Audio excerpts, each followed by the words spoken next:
Hi friends, it's Joan at 10 Pentacles Tarot, and today I'm going to bring you lesson number 8 in my 10 lesson series of Tarot 101 for beginners. Now, if you haven't started at the beginning, it would be really beneficial for you to do so. Lesson 1, we talked about what tarot is and choosing your first deck. Lesson 2 was the anatomy of a tarot deck. Lesson 3 was the major arcana. Lesson 4, the suit of wands. Lesson 5, the suit of cups. And that ended up being a two-part one. Lesson 6 was the suit of swords. And lesson 7 was the suit of pentacles. Now today, we are going to talk about the good cards, the bad cards, and reversals, and whether to read them or not. Now, if you are following along with these lessons, hopefully you've gotten a Rider-Waite Smith-based deck. I am using the Radiant Rider-Waite Tarot, which I really like. It has usually the original Rider-Waite imagery, but it's colored very brightly, which I like a lot. So that's the one I'm using. Now, movies and media have done a lot to promote untrue beliefs about the tarot. Okay. First of all, tarot cannot make things happen. Tarot is a measure or reading of the energy that's happening at the time of the reading. Okay. And what you do with that energy is up to you. You are the author of your life. In most cases, you can change the future. The future is not cast in stone. And I say in most cases because I do believe there are some things in our lives that are meant to happen, but most things are open. This is my belief only, but that most things are able to be changed if you take the steps to do so. But let's talk about the bad tarot cards. Okay, so I have chosen 9 that people consider bad, and I have chosen, or they may consider bad, maybe you don't, and I have chosen 9 that people consider to be good. Okay, so number 1 bad card, and that is in quotation marks, is the Death card. The second one, the Tower, and we'll talk about each one individually. The third one, the Devil. The fourth one, the Hanged Man. The fifth one, the Three of Swords. And some of these are just my least favorite, but I think you'll agree that a sword pierced with 3 hearts and a person stabbed in the back with 10 swords is not that great. And it doesn't appear to be. Okay, I'm going to move these down a little so I can fit them all on here. And then we have, of course, the 9 of Swords, the 7 of Swords, and the 5 of Pentacles. Okay. Now, like I said, these may not be your picks for the worst cards, but they are mine if I had to pick, like, the bad cards. All right, but let's talk about these because, honestly, there are no bad tarot cards. There may be some cards that you don't particularly want to see, and there may be some energy you don't particularly want to deal with.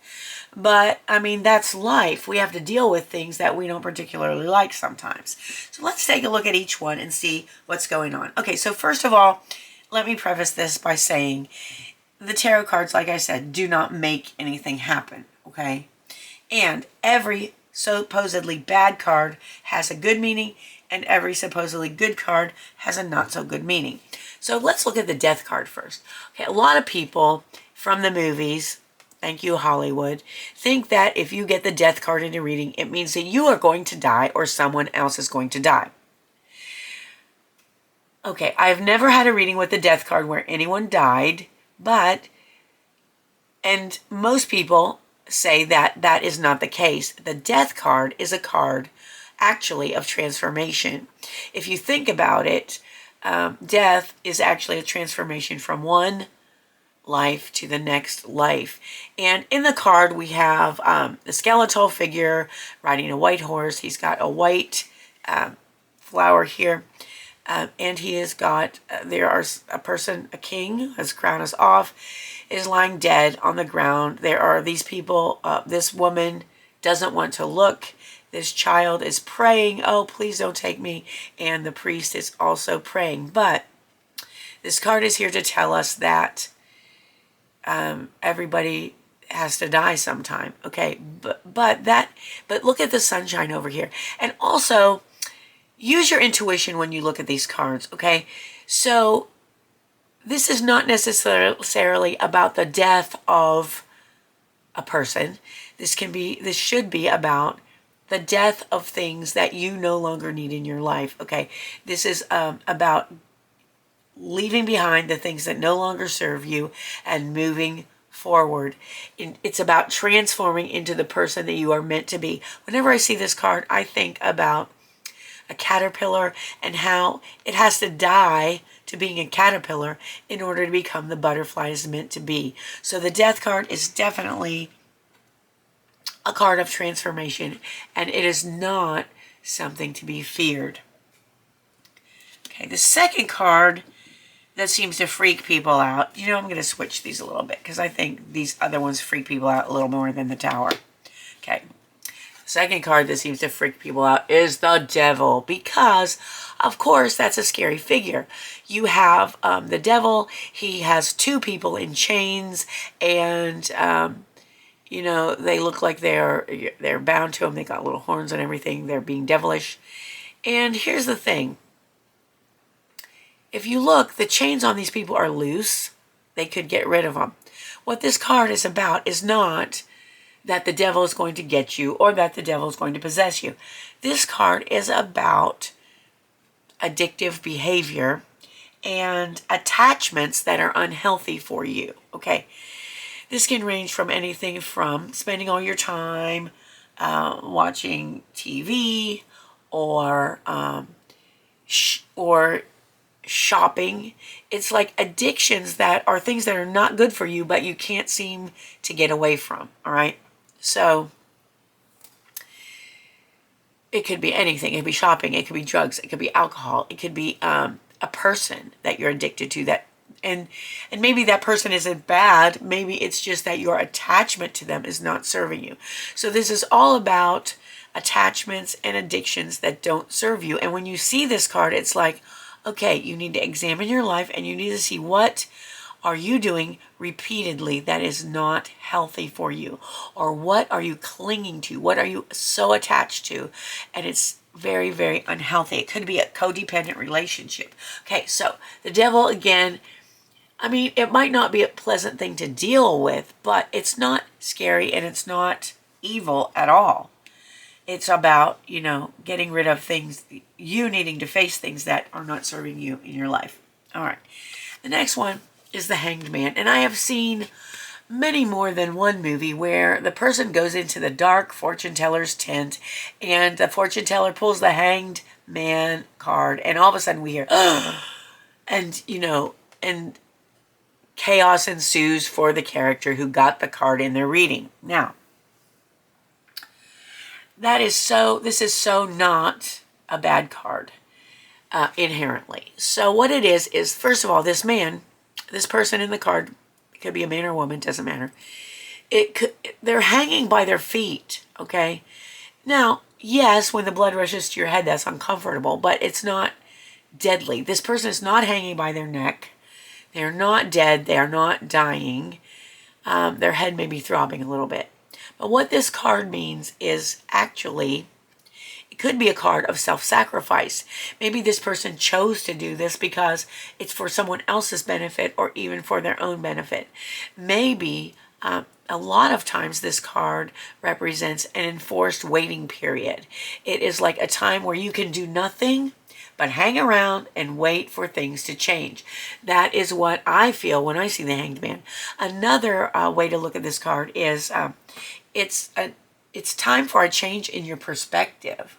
Okay, so what better way to get a new perspective on things than to be hanging upside down? Of course, looking at things from the opposite direction. All right, so this is about, again, sometimes it's about a period of waiting that you have no choice about. Sometimes it is about self-sacrifice, and sometimes it is about looking at things from a new perspective.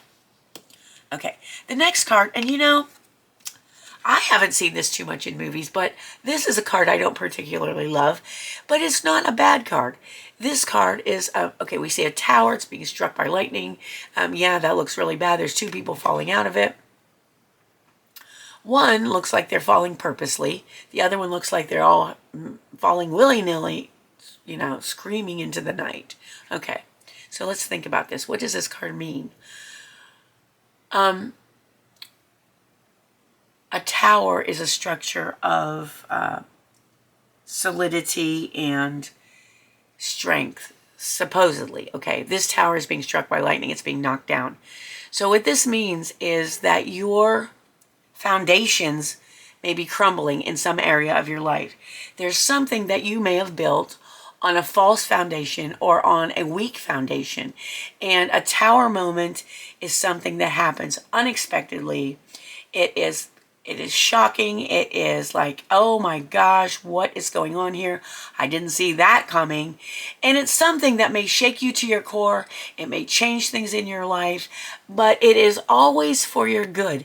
It is always showing you where you have built upon something that was not a strong foundation. And so this takes you sometimes, a tower moment will take you back to square one where you need to start over again, and know that is not fun, but oftentimes it's necessary, and it is actually can be a very, very good thing. And about the 2 people and the way they're falling, you can take the tower moment, let it sweep you along and be out of control and not take charge of anything. Or you can take the fall and you can say, okay, I see what's going on here.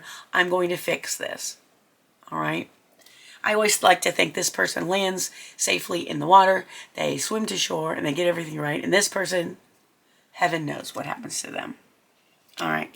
These are all major arcana cards. So when you see Death, the Devil, the Hanged Man, or the Tower in a reading, that generally says that this is going to be a big thing in your life. Okay, this is a big happening.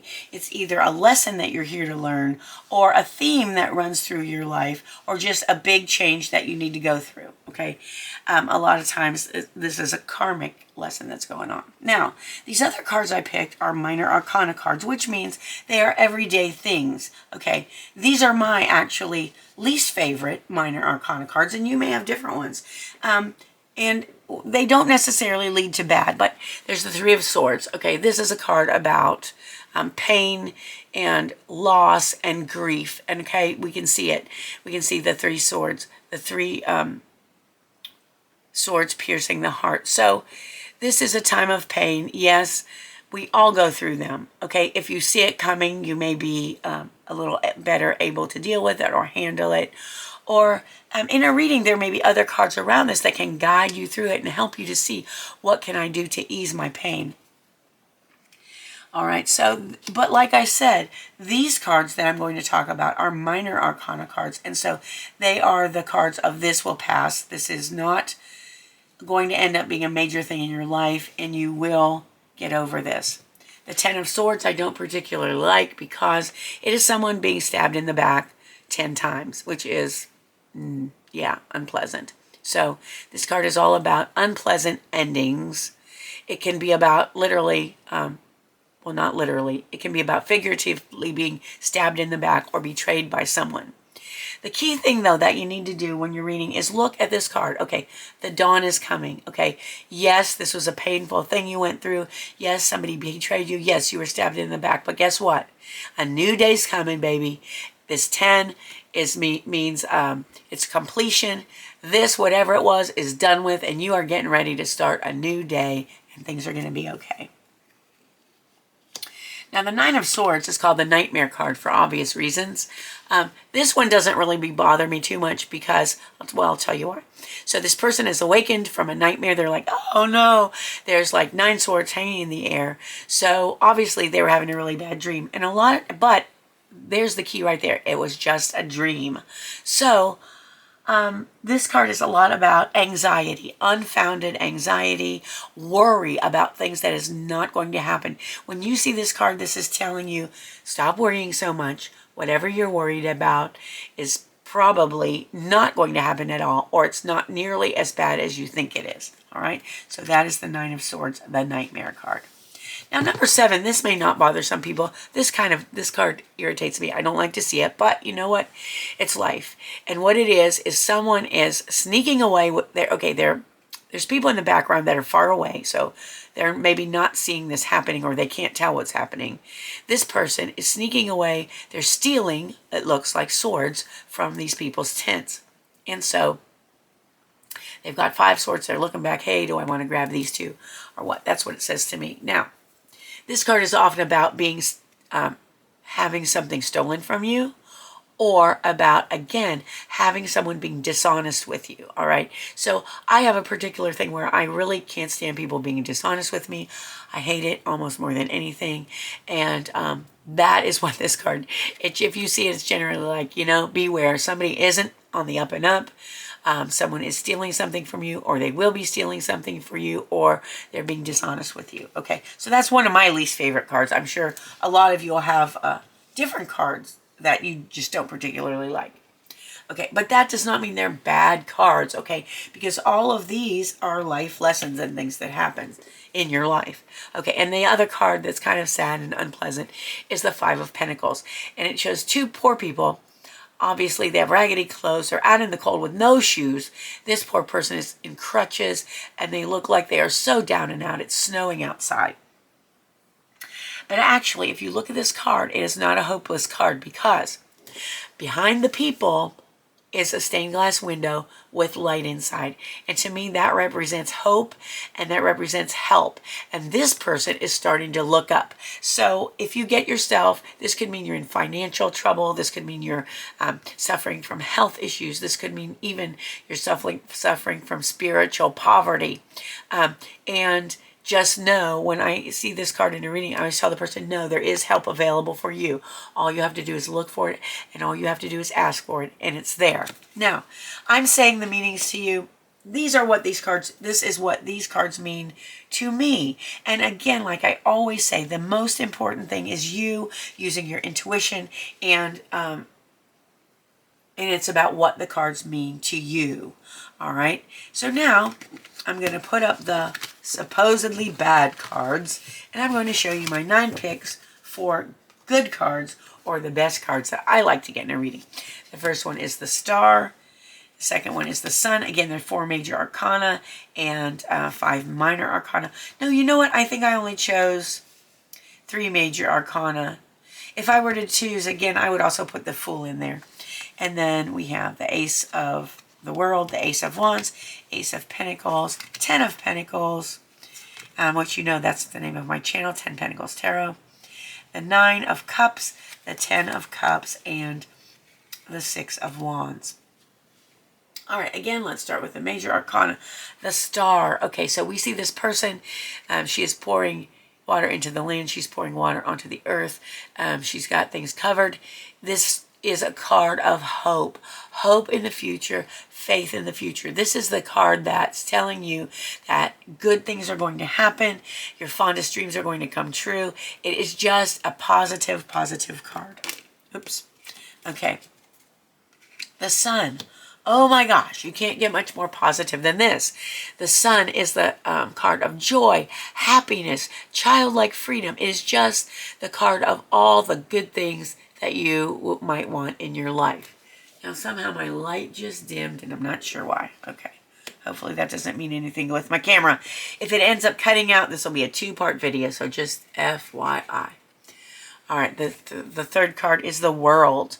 The World card is, its meaning is the end of one cycle and the beginning of a new cycle. So if you have successfully completed something, you are going through the wreath of victory, you are done with that part of your life, you're getting ready to move into a new part of your life. All right, so those are the 3 major arcana. Now, I always love to get aces, and I'll tell you why. Here I get the Ace of Wands and the Ace of Pentacles. Each ace is all about potential. It is all about possibilities. It is all about opportunities to come. Now, these are opportunities that, of course, you have to work for, and it's not like someone's going to drop $1 million into your hand. But on the other hand, you may have an opportunity to work and earn $1 million, or to work on something that really inspires you. You might have a great. So I love aces because they're all about opportunities. I also love the Ten of Pentacles because the Ten of Pentacles is about financial stability. It is about familial stability. So we see an old man, we see young, adults, and then we see children, and we even see dogs. And so it's about being able to provide for your family and for the future and for your family's financial, stability, and something that you can leave to them, your legacy that you leave behind to your family and to the people behind you. So that is all about leaving a legacy. I love that card. The Nine of Cards is the Wish. It's called the Wish card. And I have read that if you get the Nine of Cups and you make a wish, your wish will come true. So this is a card about personal satisfaction, about happiness, about having all the things you need, and about being emotionally satisfied as well. Now, it's not quite as good as the Ten of Cups, which is all about, total emotional fulfillment. We see a couple here. Obviously, they have a house, and they have 2 happy children. So this is about familial and emotional happiness, and just a feeling of total completion. And then last, but definitely not least, is the Six of Wands, which is known as the Victory card. So here's a person riding on a horse. He's got an audience. He has got the staff with the wreath of victory on it. Sorry. And when you get this card, it's all about you are going to be noticed for your hard work. You may become famous. You may be in the newspaper. You may get accolades. But at any rate, you are going to be noticed for something you have done. And you are just going to be applauded and treated very well. So that is the Six of Wands. And those happen to be my favorite cards in the deck. Now, the other ones are neutral, depending on where they are in the reading and how that goes. It just depends on whether I feel like they're good or bad. Now, let's talk about reversals, because that's the third thing I want to cover in this lesson, is reversals. Whether to read reversals or whether not to read reversals. Now, reversals just mean when a card is upside down. Okay, when a card shows up in a reading upside down. Now, some people read reversals as the opposite of the upright meaning. Okay, some people read reversals as that the energy in the card, the energy of the upright reading, is blocked for some reason. Some people read reversals as just telling you to pay attention to that card. Pay particular attention to that card and its meaning. And some people read reversals as, actually, some people don't read reversals at all, okay? So a lot of people, you'll be doing a reading and they'll see reverse cards and they'll go, oh no, is that bad? It's like, no, it's not bad. It depends on, I don't like to say anything's bad. It can always be about something that's going to help you to improve something, okay? So sometimes we have to point out things. Sometimes things have to be pointed out to us that may not be necessarily good, but they are helpful because they help you to know what you need to work on. All right, so let's take a look at some of the cards. And in reverse. And you know what? I'm going to leave this to you.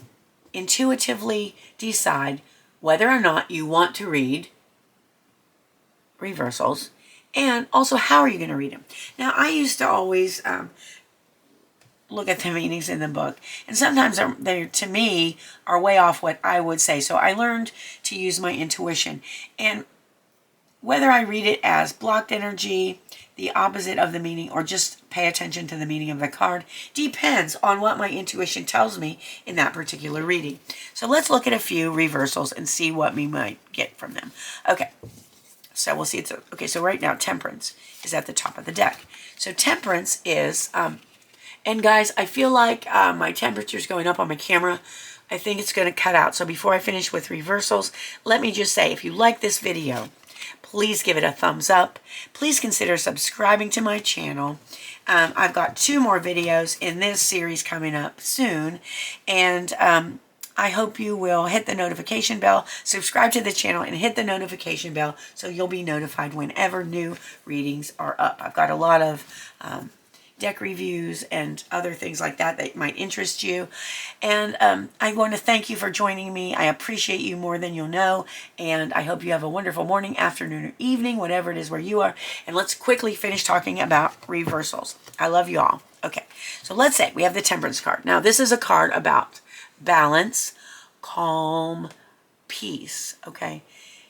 If we see, so here, balance, you know, and peace, serenity. If we see it upside down, depending on what the other cards are in your deck, or depending on what your intuition's telling you, it could mean something has upset your balance. Something has upset your peace and calm. Okay, that's something you need to look into. That's something you need to take care of. Or it may say, this energy is being blocked, okay? So you need to do something to get it back, okay? Maybe you should start meditating. Maybe you should, you know, take some time, look at your life, see what you're overdoing and what you're underdoing, what needs more attention in your life, okay? So that's just a couple ways to read the reversed Temperance card.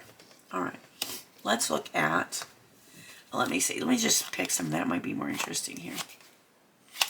All right, the Sun. Now, the Sun is a super positive card. We already talked about that. But what if it's reversed? Okay, how could that be bad? How could joy, happiness, and all that be bad? Well, think about the Sun. Think about being in the sun too long, and what happens? Well, you could get a sunburn, okay? So, or you could get really hot and miserable. So sometimes the Sun reversed often says to me that too much of a good thing can be not a good thing, okay? So watch out for too much of a good thing. Maybe take a little break. You know, don't overdo a good thing because you could, you know, come to view it as a not good thing. And then also, or it could be like the joy and happiness in your life is being blocked. You know, look at things. What's going on? What is blocking your happiness? It's something you need to work on again. All right, so, and you know what? There's absolutely nothing wrong with deciding to not read reversals, but I think you shouldn't get hung up on them as far as, oh gosh, I know what the Ace of Pentacles means upright, but I don't know what it means reverse. Oh gosh. Okay, what does your intuition tell you? Okay, so the Ace of Pentacles to me says, okay, a new financial opportunity. Well, right upright it says, a new financial opportunity is headed your way. Something for you to take advantage of that could be very good, depending on what you do with it. It could mean there's a physical opportunity or a material opportunity coming your way. An opportunity for something as far as your health goes. But if it's reversed, what is it saying? Oh, it might be saying, don't miss an opportunity that could be coming your way. Okay, if you keep going the way you are right now, you might miss an important opportunity. Okay, so pay attention. It could mean the opportunity that you have come across, the financial opportunity, the material opportunity, the physical opportunity may not go as you planned. Okay, it may not pan out the way you think it would be. So really look at that and see what's going on with it and see how things are going. Pay very close attention to it. Okay, so those are a couple ways you might interpret this card reversed. Or you might say, you know what, you might be unconsciously blocking an opportunity that you could have, a physical or a financial opportunity. So, pay attention to what's going on. And then, of course, the other cards around it would also lead to some information as well. All right, let's just look at one more. Let me see what. I don't know. Okay, good. The 8 of Wands. Now, and we'll do the 3 of Cups too. Okay, the 8 of Wands. Okay, so we're going to